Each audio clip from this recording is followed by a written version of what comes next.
Hello and welcome in. Happy Wednesday. This is the live chat. It is for you. It is not for me, although I do admittedly get quite a bit out of enjoyment out of it. But this is for you. This time is yours. Whatever you want, questions, comments, concerns, throw them in the chat. We're generally going to talk about the RSM Classic. We can talk about the Australian PGA Championship. If you'd like to go there, we can talk about entrepreneurship, the Supercut episodes of The Office, things that are going on this winter. I don't know, whatever you want. It's not my time. It is yours. We like to start these off in a couple of different ways. First, I'm going to show you the weather forecast for the RSM Classic. Now, remember, they're playing on two separate golf courses, Thursday and Friday, one round at both the Seaside and the Plantation course. The good news is Thursday and Friday are nearly identical to each other throughout the day. There are these 17-mile-an-hour winds, lulls down to 11, back up to 15, just basically very consistent throughout the day, all day Thursday, all day Friday. The forecast, like the temperature within 5 degrees. This reminds me a lot when I was down there, which I guess was last year, maybe 2 years ago. And it was, chilly in the mornings, ends up being beautiful, a little bit breezy. These are two really excellent golf courses. I do not see any wave advantage and or any course advantage, right? The $1 million question is, do you want to play the easy course on the easy day or the easy course on the hard day? Well, the good news is, doesn't look like there's going to be an easy day. Doesn't look like there's going to be a hard day. Thursday and Friday both look identical to one another. I did load into the cheat sheet this week. Instead of AM, PM waves, I loaded in the course rotation. So the way that you see this is Ludwig, SS, and then PL. That means he's going to play the Seaside course in round one, the Plantation course in round number two. If for whatever reason you did want to create lineups off of those in the custom model, you can do that. It's a little bit weird because it still says AM, PM waves, but in this case, AM is Seaside, PM is Plantation. You'll be able to figure out after you click it a couple times, but that's loaded in as well. So looks pretty clean from a weather perspective. If you are still playing in some type of one and done, this is probably your last week of the fall. If you're playing a fall only one or whatever, a one and done that extended all the way until the RSM Classic. Ludwig is going to be the most popular golfer in one and dones, but not by a significant margin. Austin Eckroat coming in around 14% to Ludwig's 16. Denny McCarthy is 10.6. Everybody else is in single digits. So when I look at this, if you're chasing your Ben Griffins, your Davis Thompsons, I guess Mackenzie Hughes, he is one of the favorites to win this event. I'm probably not as bullish on Mackenzie Hughes, but I would understand it. And then, of course, if you are front running, it's Ludwig as much as possible, and he's going to be popular in DFS as well. I'm sure we're going to talk about him ad nauseum, but I just wanted to point that out. Finally, before I jump into your questions, just hat tip to you guys, because this would not be possible without what we've done over the last 5, 6, 7 years. The Rick Run Good one and done is now live on Splash. It is the biggest one and done they have or are probably going to have on Splash this year. It is guaranteed with $500,000. Not my money, thankfully, their money, but they've guaranteed it for $500,000. It's up to 3,700 entries. I think when we started this, the first year we had like 300. Then we went to 800. I think we did 1,200. Now we're up to 3,700. This does not start until Pebble Beach. So it's going to run Pebble Beach to the BMW Championship. It is 28 events. The first place payout, no matter if 50 people get into it or it fills, is going to be $50,000. Someone is going to win $50,000 off of a $150 entry. That's insane to me. Second place is 25 grand. Third is 10 grand. Also, I worked hard on this payout structure. So if you'll notice, 10% of the purse going to first place. 10% of the first place prize is the 10th place prize. So 6th through 10th all get 5 grand. And the lowest payout, the worst payout you can get, is doubling your money. This is, to me, an ideal structure. There are also 6 different segments where you can win up to $5,000 in each of them. So even if you don't play well for the whole year, play well for a segment, make a little bit of cash there. So this is I went back and forth with Splash on this a bunch. They were great on the whole thing. A testament to you guys who have been able to fill a lot of the one and dones and the listener leagues that we've done, which by the way, listener league link is in the description right now. You should go sign up for that. I'm going to ask you a lot over the course of the next 2 months. We need to fill this, but fill it quickly, right? The faster we fill it, the more leverage we get for weekly contests, for next year's contest, for March Madness, for NFL Survivor, for anything we want to do on Splash. We would hold all the cards if we can fill this quickly. And again, I don't make any money. This is their money, right? I don't make any money on this. But if we can fill it quickly, that is huge. Next year we'll ask for $1 million guaranteed. Okay. So really cool stuff there. Link is in the description for everything that you need. All right. Let's get into this. Thoughts on Justin Lauer. Okay. I have a lot of thoughts on Justin Lauer. So let's get to this. Probably everything else you see from this point on is probably going to be from my website, rickrungood.com. So a couple of notes on Justin Lauer. I did not like what I saw specifically on Sunday. I do not like what I've seen from him on the weekends in basically last year or so. I sent this out in my email newsletter. If it's 100% free, if you didn't get it, you missed my doodle on Justin Lauer about how he is half a stroke worse per round on the weekend than he is during the weekdays, rounds 1 and rounds 2. The good news though for Lauer is if you look back at this, he was $9,300 in Bermuda. He was $7,500 to WWT. I think he was even more expensive at one point this. Maybe I'm thinking of somebody else. But a T5 takes him from $9,300 to $7,700. And it's a very similar-ish field. Yes, there's a little bit more top heavy, but it's not like a significantly more difficult field. He's playing great golf. I'm like a 7 out of 10. I think last week I was probably more of like a 9 out of 10. I think I'm a 7 out of 10 when you start talking about accounting for salary adjustments. You're the best, Rick. Thoughts on Jake Knapp? Oof, boy. Yeah. So Jake Knapp is a very interesting. We have not seen him play professional golf in a long time. FedEx St. Jude Championship. So he did not make another round of the playoffs. He finished 67th, and we have not seen him in over 2 months.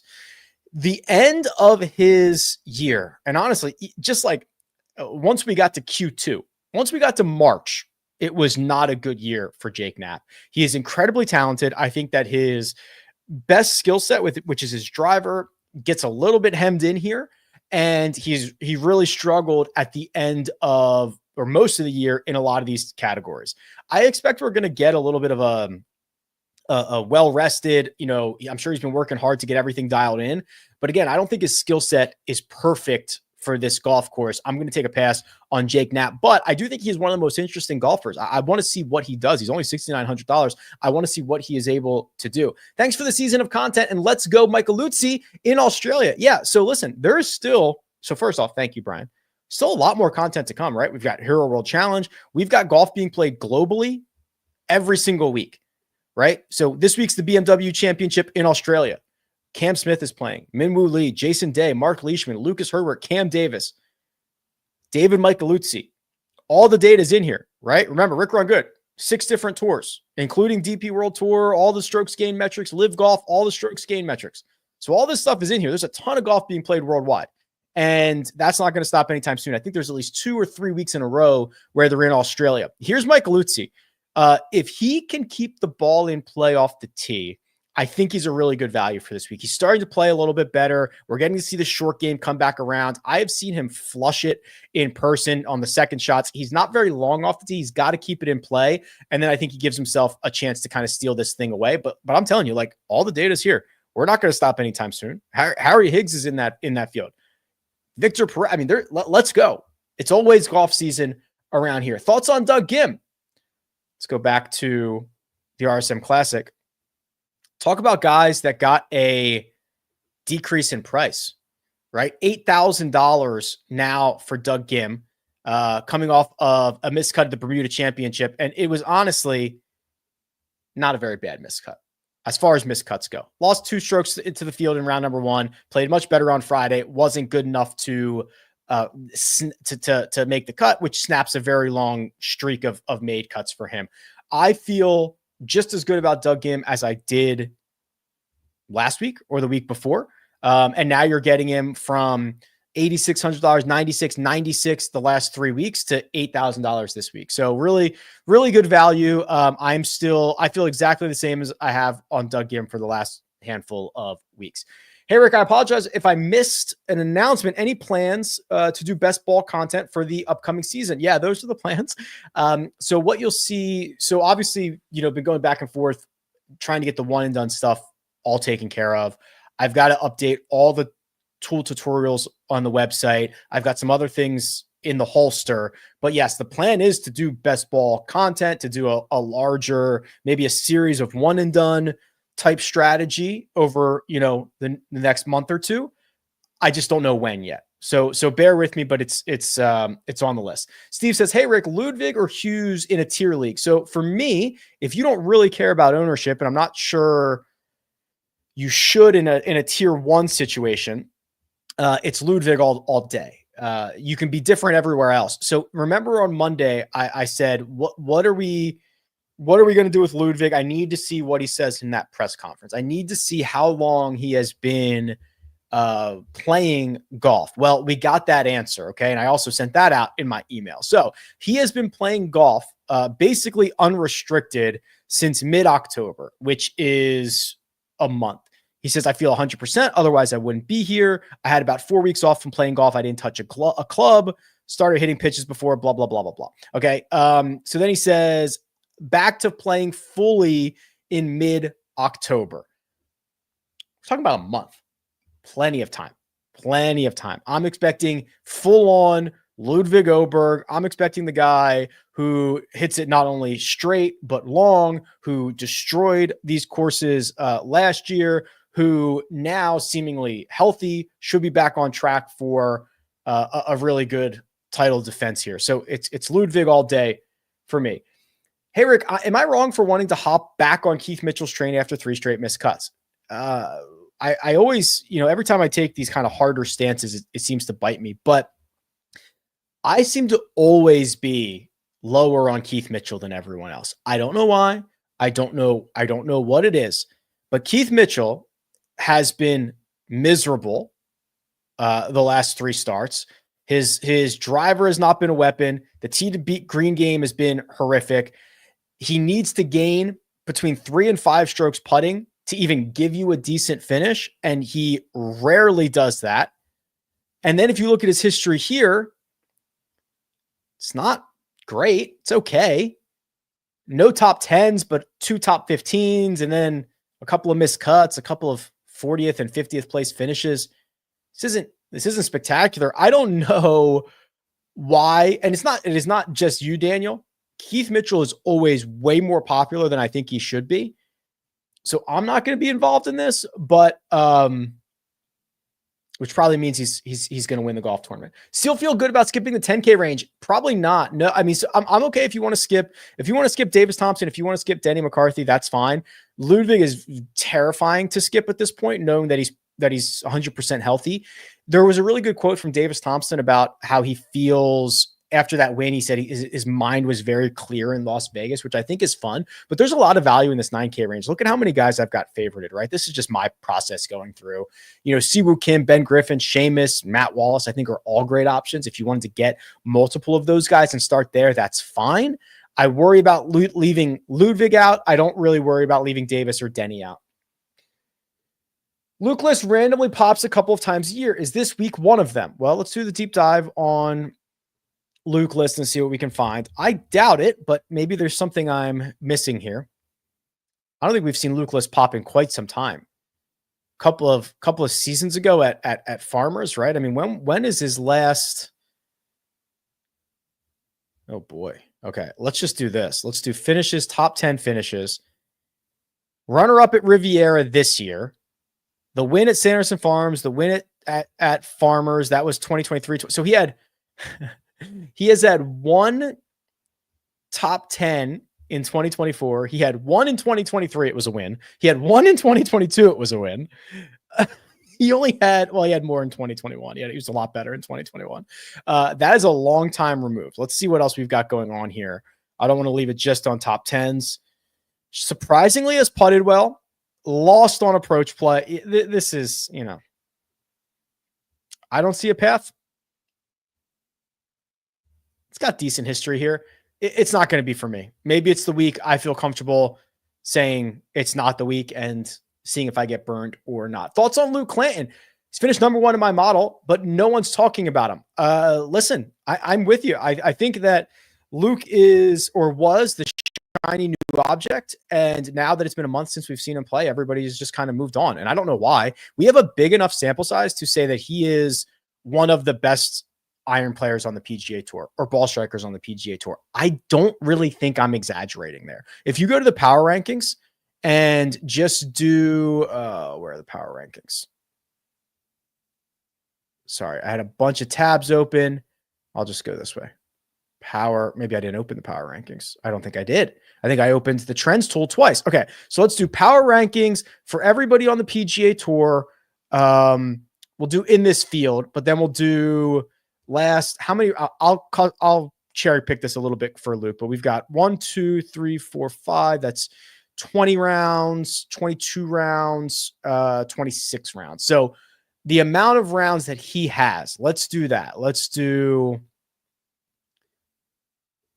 26 rounds with a minimum of 18 on the PGA Tour. I understand I'm cherry picking, but he is a 1.73 ball striker. The only guy better, Austin Smotherman, which that's probably got some Korn Ferry Tour rounds in there. If we get rid of this field, am I going to be able to do this? Yeah. He is basically Scotty Scheffler over the last 26 rounds in terms of ball striking. Only Kurt Kitayama and Austin Smotherman have been better. That's crazy. It's crazy. And he's now $8,600. Yeah. Like Wyndham Championship is kind of similar in terms of, maybe a little bit tree lined. You got to be a little bit more precise off the tee. John Deere Classic, same thing. So I'm not even worried about like he is legit, totally legit. If you had to pick, will the winner be someone with 0 wins this year or someone who already has a win? Okay. So let me think about who already has a win.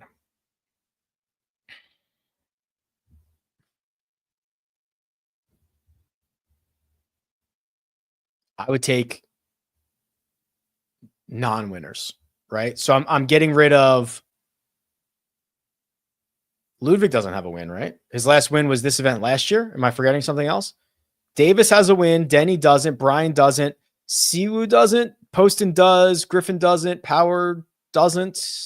McNeely doesn't. Wallace does. Yeah, I get like basically everybody but Davis, Thompson, JT Poston, Austin Eckroat. I'm sure there are a ton I'm missing. Glover, was that win this year? McCarty, I'd lose. Yeah, I would just take somebody who hasn't. Who's your top pick to win the RSM Classic? The favorite. No, seriously. If you want me to I think that Siwoo is very live. Like 28-1. He's got great record of driving accuracy, distance from edge of fairway, can be one of the elite iron players on tour. And he's great gain strokes putting in 4 of his last 5. And I know he has winning upside. So put all of that together. I think if you look at odds, if you look at upside, Siwoo would be a really good option. Biggest skill difference between Denny and Mac Hughes. And would you recommend the stack or the ripstick to them? Oh, okay. I was wondering what the hell you were talking about, but I think I'm now on the same page. All right. So we'll do Denny and we'll do Mac Hughes here. So both of them very bad off the tee, right? Mackenzie Hughes is a little bit better on approach, a little bit better around the green, a little bit better of a putter. This is the last 36 rounds, by the way. So Mackenzie Hughes is a pretty significantly, better player. He's a third of a stroke per round. That's 1.2 over the course of over 4 rounds. And he has not only won this event before, but he has played well at the RSM Classic before. So I think it's Hughes over McCarthy. I think McCarthy kind of got stuck with a little bit of a high price tag here. And would you recommend the stack? It's funny you say that. I actually I wanted to order. So here's where I'm at. You know, it's that time of year. What can I do? Can I order the stack system for myself? It helps you increase club head speed, or at least that's the argument. You get in there, it tells you how many swings to take. You swing these weighted shafts. They're not really clubs, right? They're like weighted shafts, and then you do it for 6 weeks or whatever. And a lot of guys have had good experience with that. I kind of want to do that program. And I just saw that Arcos. So I used to have the Arcos sensors on my golf clubs. I got rid of them when I got new clubs. I just didn't really want to put them back in there. And then they sat around and the batteries, I don't know, I couldn't get them to work again. I saw that they're running their Black Friday sale and they're like 33% off. So I wanted to just buy the stack system and the Arcos and just roll into 2025 the best I could. Can I use the stack system? Armina said, could she use the stack system? I mean, yeah. It's just helps you swing faster. I need that.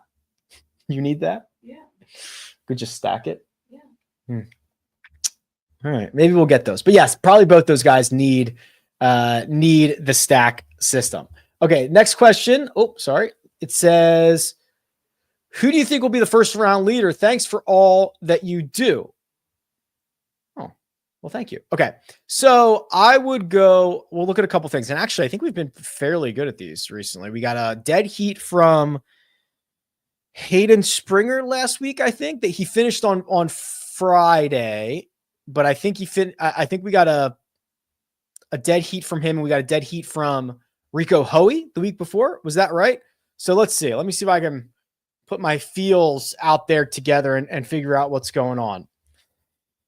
I'll tell you what, Mackenzie Hughes would not be the worst first round leader. I would say, so I think I did 3 last time, kind of an upper, a medium, and a low. Mackenzie Hughes, and I'll deep dive that in a second. I don't really love a lot of these. Fishburne's kind of interesting. But what I really want is like maybe like an Andrew Novak too. Let's do Mac Hughes for a second, because I want to see a couple of nuggets on Mac Hughes. Yeah. So this is what we want. We want these elite putting performances, right? Gain 1.5 to 2.5 a round.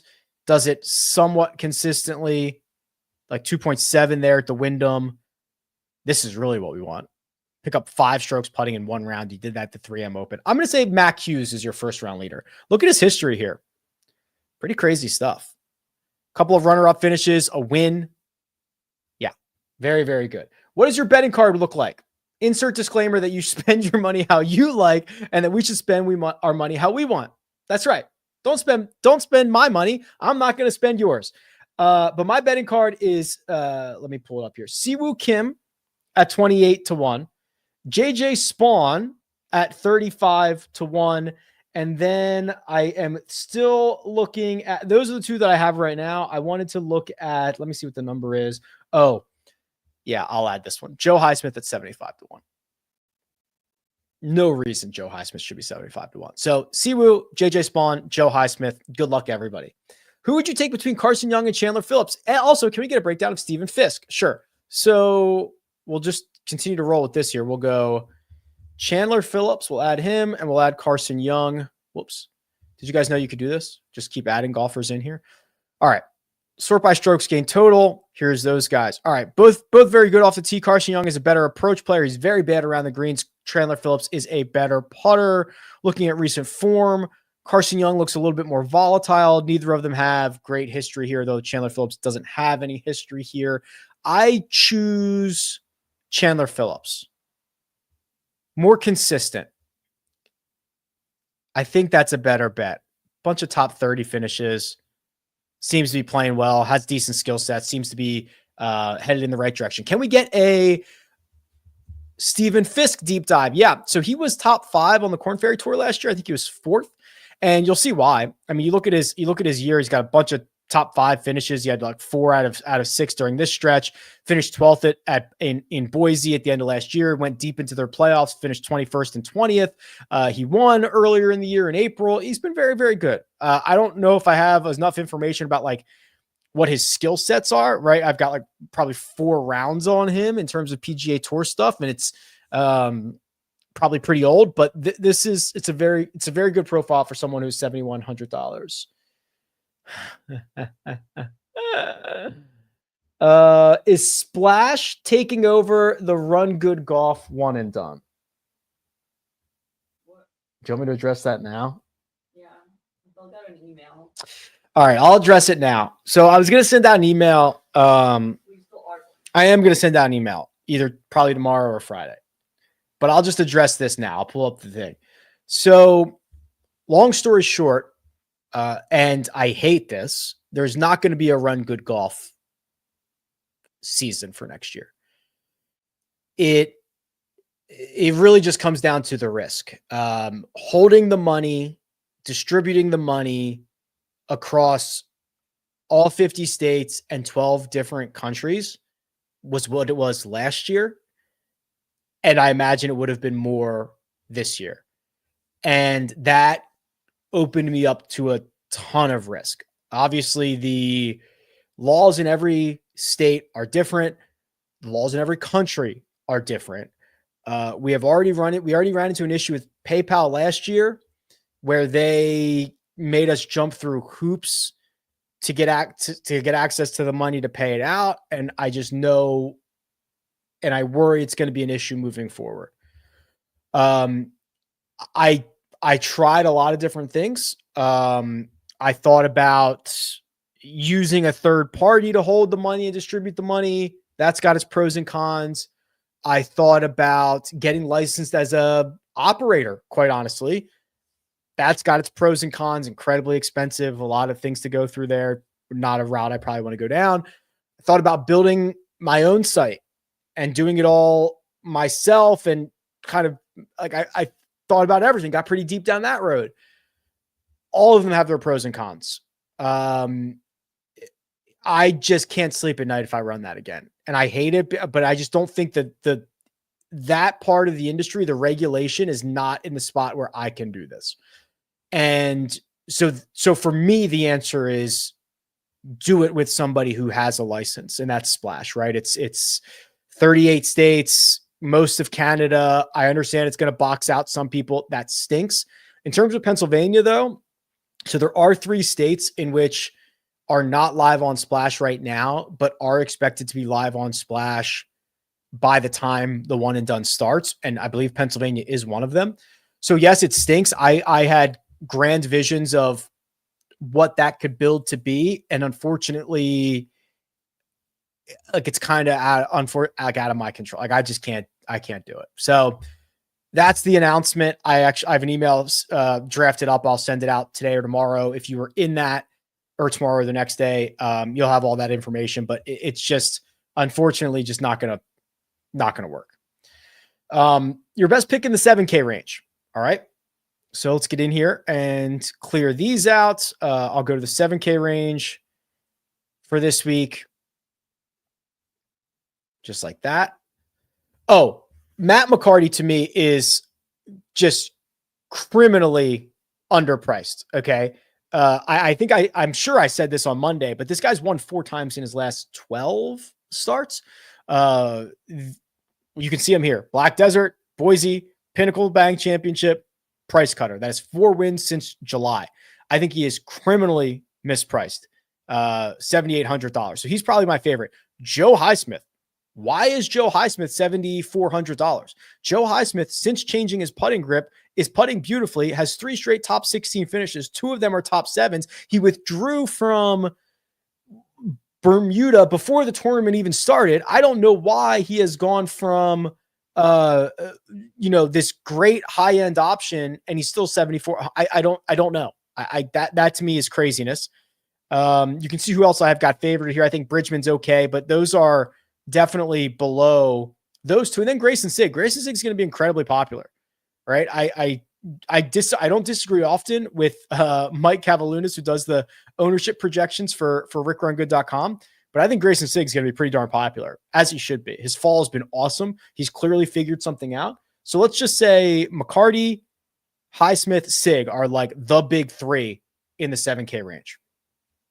Any league info for 2025 Fantrax or otherwise? Yeah. So I guess the plan for that, like when I originally started doing this stuff on Fantrax, I was managing like 50 leagues. The plan was never for me to continue to commission 50 leagues. So I know a lot of those leagues did continue to exist, but I'll probably send, maybe I'll do an email or a Twitter thread or something so that people can find other users. But I know a lot of those did exist, but I'm not going to create them and commission them as I did in the past. That was just crazy bonkers for me.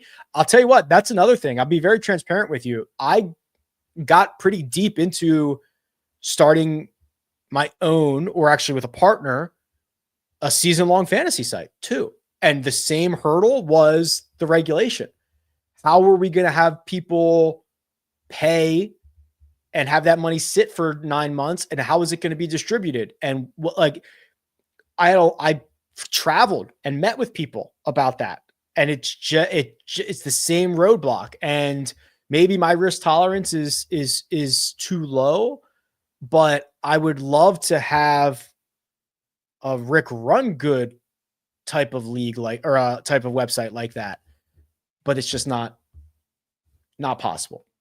Any thoughts on improving some of the tools, like maybe more selections in the model? Yeah, I mean, a ton, right? You've already seen how a handful of the tools have been converted and upgraded over the course of time. There's always improvements for that. A lot more data, a lot more modeling actually is coming. Yeah, for sure. Price appears very right for Straka. Does it? So I think Straka and Keith Mitchell are, is it Straka and Mitchell? Oh, yes. Sorry. Because they're both $7,900. Straka and Mitchell. I would much prefer Sepp Straka here. Sepp Straka, to me, we have seen him run off a bunch of high-end finishes. He played both the BMW Championship and the Open de España. He's missed one cut since the PGA Championship. Yes, he struggled around the green at the end of last year. It's been about 6 weeks. Maybe he's been able to figure that out because he's usually much better in that area. I think we're going to get a pretty decent look at Sepp Straka this week. Also, again, Sepp Straka, Matt Wallace, they are the best ads for rickrungood.com that I could imagine, because if you are not looking, if you're looking at a site that only has PGA Tour data, you're missing a ton of starts. Matt Wallace has played 8 times since the last time he's played on the PGA Tour, including a win. Sepp Straka's played twice. Like, just come on.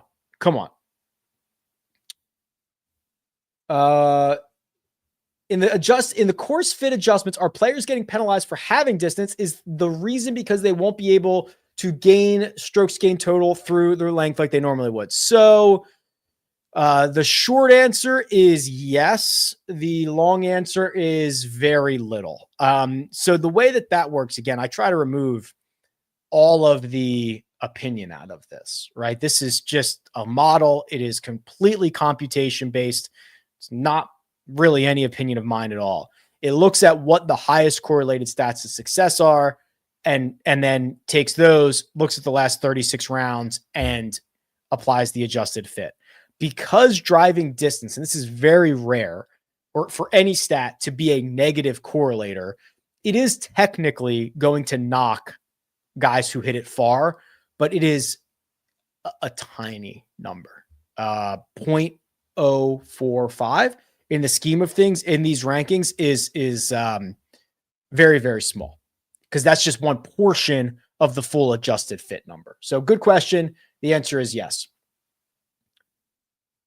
What strategy is best for tier pools? I like to think that it is, I think the thing that I'm best at is identifying, like, tiers 4, 5, and 6 are who is undervalued. Every week's a little bit different. Like, some weeks when I'm on Splash for the tiers there, there'll be like 3 guys I'm really interested in tier 3, and I hate everybody in tier 4 or something like that. But being able to determine which one of those golfers is better than the others, which I think is really good, right? So it's really easy to go through on like the cheat sheet. I do this all the time, and I just pump in, okay, here are 6 guys, and you can do this for tournament groups. You could do this for anything, right? Here are 6 guys that are in the same tier, and then compare them like this. I use that all the time, and it usually works out. It works out pretty well. Also, that contest for this week is guaranteed as well. There's like 40 spots open. Let me refresh that. Might be less than 40 spots open. Yeah, there's actually only 35 now. So that'll fill very quickly. All those payouts are guaranteed. I have no idea. It says, do you think Davis Thompson will get more birdies than Eric Cole in round 1? That is such a small sample size in an already volatile game. I have no idea. I'd be lying to you if I said I had any type of opinion on that, or if I looked it up, I could trust the data. That is just much too in the weeds. Armina says no. Armina says Eric Cole will get more birdies. No, the question was one more birdie. Oh, one more birdie. Oh my God. Wow. So no. Have we talked Chris Kirk yet? No, we haven't. Chris Kirk's probably another guy I'm always lower on, and it usually doesn't burn me, but I do think it has burned me more than Keith Mitchell has, because we have seen Chris Kirk win a couple times, right? A couple, top 5 finishes. Oh, let's see what we're up to now. Really struggling with the putter. Does that include the fall? I think it does. Yeah. Played the Black Desert. We only played once in the fall. I like that he gained 5.5 strokes putting. I hate that he lost 5.5 on approach, lost 2 at the putter. Tell you what, though. Yeah, I'll tell you what. This is such a kiss of death because I rarely get excited about Chris Kirk. This might not be the worst thing. If we have to reset everybody after the Tour Championship, that tee to green performance at the Black Desert, the only time he played this fall, was awesome.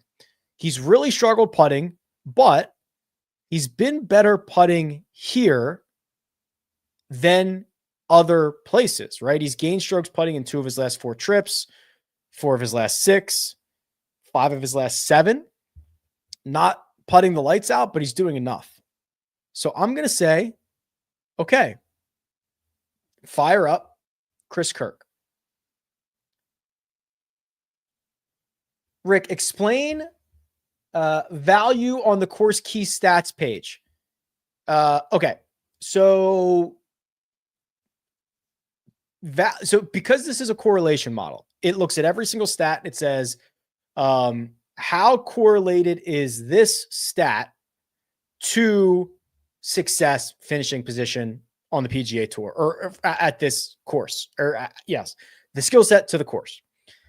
If they were perfectly identical, so if you had the player who was accurate, ranked first in accuracy, second in accuracy, and third in accuracy, finished first, second, and third in the tournament, and that went all the way down, the value would be 1.00. It'd be perfectly correlated, right? That's obviously never going to happen. So the value says, the closer to 1 you get, the more correlated it is.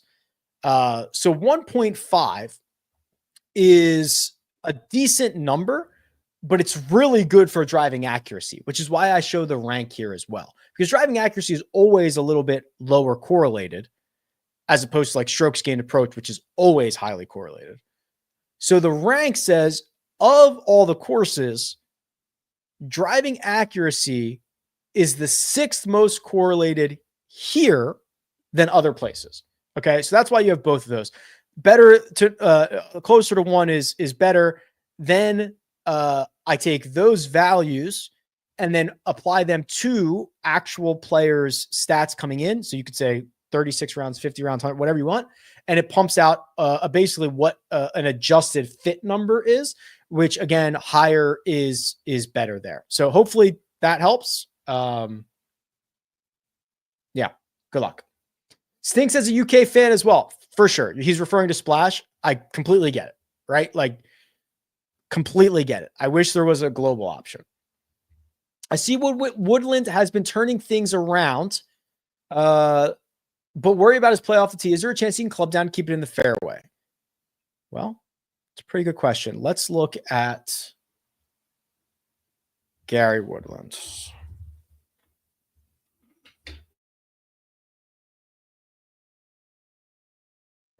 Okay. Tell you what, it has been pretty good, hasn't it? I'm not worried about the. I mean, losing a 1.9 off the tee to Zozo is not the end of the world, especially because he had entered that week gaining 5 in a row. Approach play is quite strong. He has putted well. Let's see what he's done here in the past. Oh, he hasn't played it. Oh, he hasn't played at all. He's played 2012. That's the last time he played, 12 years ago. Oh man, I wish we were going to open that up and see that he had picked up a stroke every single time off the tee that he had played here. I think this is okay. I don't know the answer to your question, but I think there's enough here. $7,300, cheaper than the Zozo. Yeah, okay. Yeah. Let's get after it. I think the wind will be different. I don't know if that makes sense, but the wind is usually much more consistent in Bermuda, right? Or places that are super exposed like that. Than it is. There's only so many holes out there that are exposed. Seaside, obviously, a bit more. I'm trying to remember. I remember it kind of whipping, swirling as well. So I would not necessarily look at who played well last week versus who's going to play well this week. Already talked about Bridgman. Who would you play, Griffin or Wallace? I like them both. I guess if you made me pick, it's Matt Wallace. I already showed you his stats, but he's played so much golf and he's played incredibly well. Look at these numbers. They're awesome. DP World Tour Championship, Abu Dhabi. I mean, it's been great. He's been great. Any reason why the one and done is starting with Pebble and not Sony? Yes. I'll be 100% transparent with you. When this is a back and forth with Splash, right? I'm trying to go to bat for us. They're trying to run a business. So I want to say, hey, here's all the things that we want. And here's what I think is going to be really good for the community. And they say, hey, here's what we think is going to be really good for business. And one of the things that their data shows is that a later starting time is better for filling it and less risk. They wanted to start it ideally at Phoenix, I think, or the week basically after the Super Bowl, when everybody kind of turns their attention. And I said, well, I understand the need to do that. How early can we go? And we ended up settling on, I didn't want to miss any signature events. So the first signature event, as early as I could get it, was the Pebble Beach Pro-Am. So we're going to miss, I think, 3 events at the start. Sony, American Express, and Farmers, I believe, are the 3.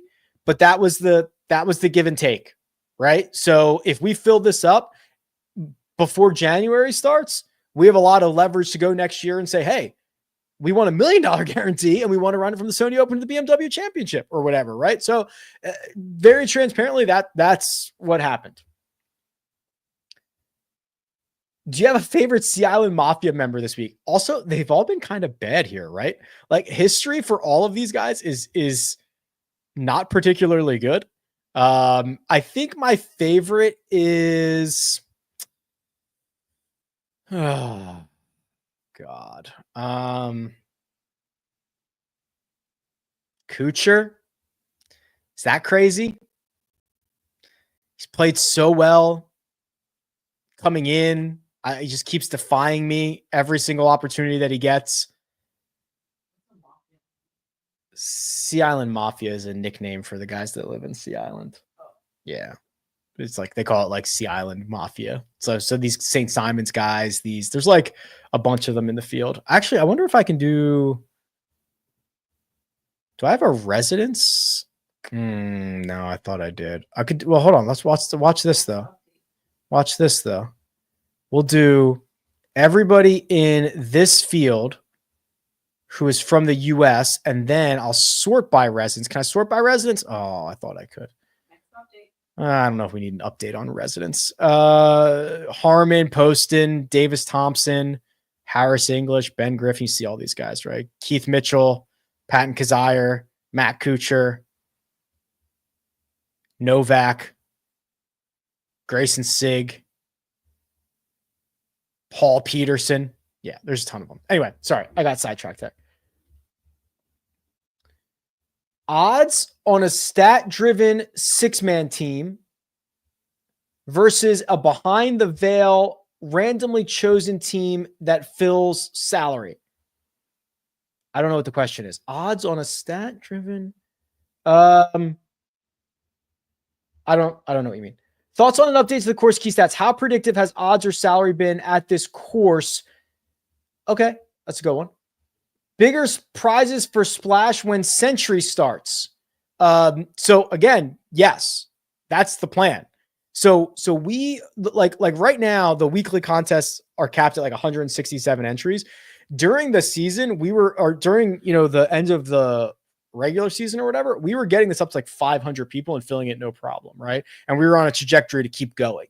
So I imagine when more people are in here, and if we can fill it quick, like that's all the leverage that we get, right? They're a very math-based company.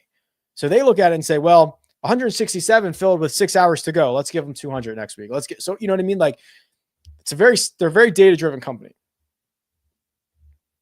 You used Splash last year for the Rick Run Good one and done. Has something else changed? No. So people who are listening to this is a great comment. You might not have any idea what's going on.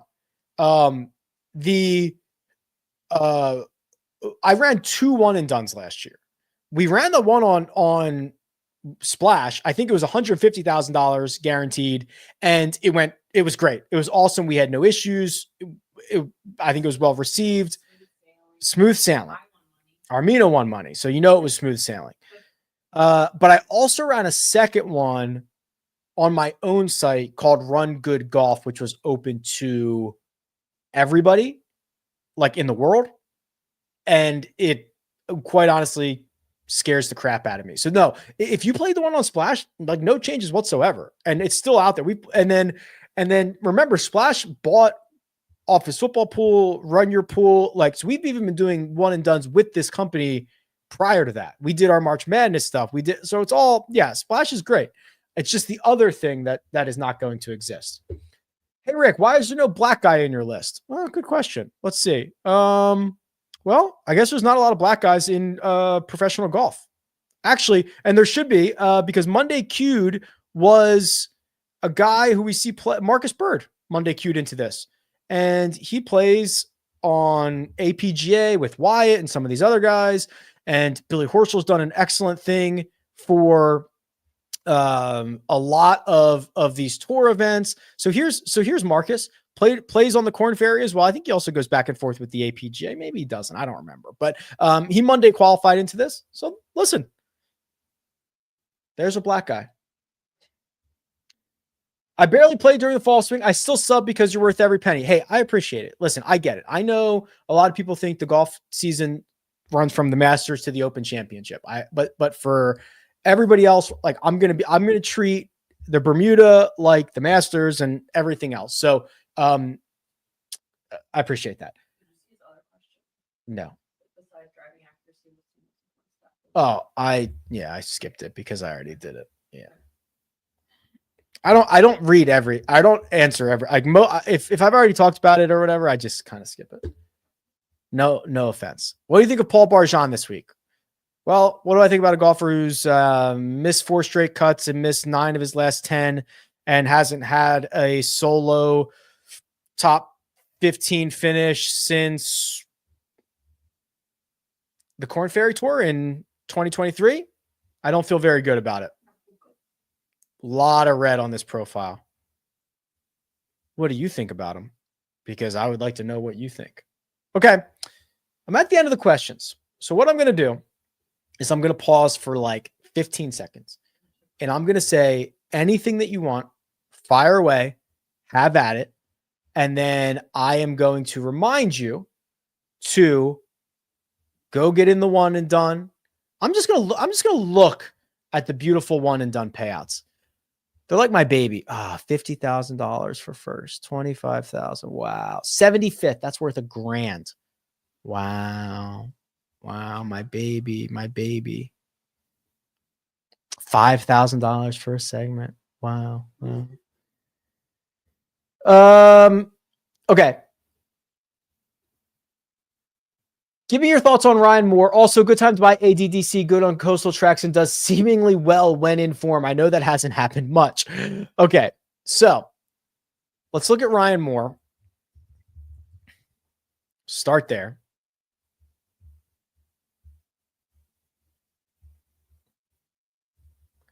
23rd last week. Yikes. Played well last week. That's about all I can say. I think it's okay because you do have to be pretty accurate. He played here last year, finished T8. Yeah, I'm like 6 out of 10. Okay. So if I my regular feelings on Ryan Moore, plus a little bit. And then ADDC, yeah. So I'll tell you what, somebody, I don't remember who it was last week, was like, oh, how about ADDC? And I said, oh, well, have you looked at his profile? He stinks. And then he goes and finishes T3. Your guess is as good as mine. The guy's played miserable golf. We have no idea how he got it done at the Bermuda Championship other than he did get it done. It's an extremely cheap dart throw if you want to throw it. But I'm not going to bank on ADDC all of a sudden racking up a couple of top 10s. Give a couple of long shots for the people. Okay. Joe Highsmith is 75-1. Patton Kazire is 100-1.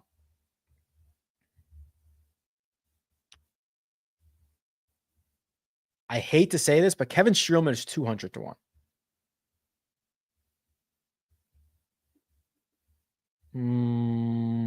That's probably it. How was Mina's in real life golf game? Okay, so Armina played on a golf course for the first time a couple days ago, and we played 9 holes. It was a short, kind of like a little executive course. She was a little nervy for the first couple of holes, admittedly, as she should be. Hold on. No, this is no excuse time. This is I'm giving the assessment of Armina's game. It was freezing out.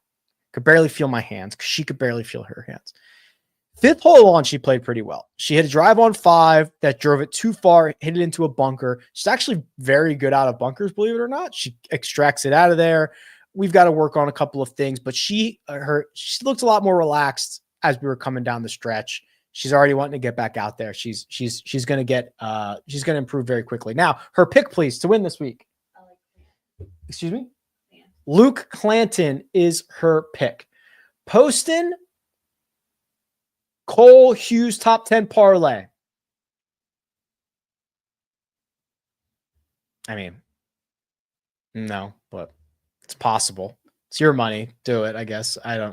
Pretty unlikely. I don't know what the odds are. Like, what are you getting? Like, getting like 10-1 on that? Or are you getting like 12-1? I don't know. Svensson or McCarty? I like McCarty. Thank you, Rick, for what you do. By the way, I am in the one and don't my brother. Oh, yes. I know that name. Thank you. Appreciate it. Who is winning this 3-ball? Charlie Woods, Miles Russell, or Cameron Kuchar? Wow. I guess Russell, right? I mean, he's playing PGA Tour events on the Corn Ferry, top amateur. I do know that Cameron Kuchar is very good. Charlie's probably the 3rd best player in that. I think Cameron's also older than Charlie by a couple of years as well. But I would take Russell. All right. And now I'm going to take a break. And actually now I'm going to take a trip to the UPS store because I've got like 7 boxes that I need to ship out for things that people bought from my winter clear out sale. Also, I tweeted this out this week. Dylan Fratelli is in this field. He got in as an alternate. I have had this Dylan. Why is that not?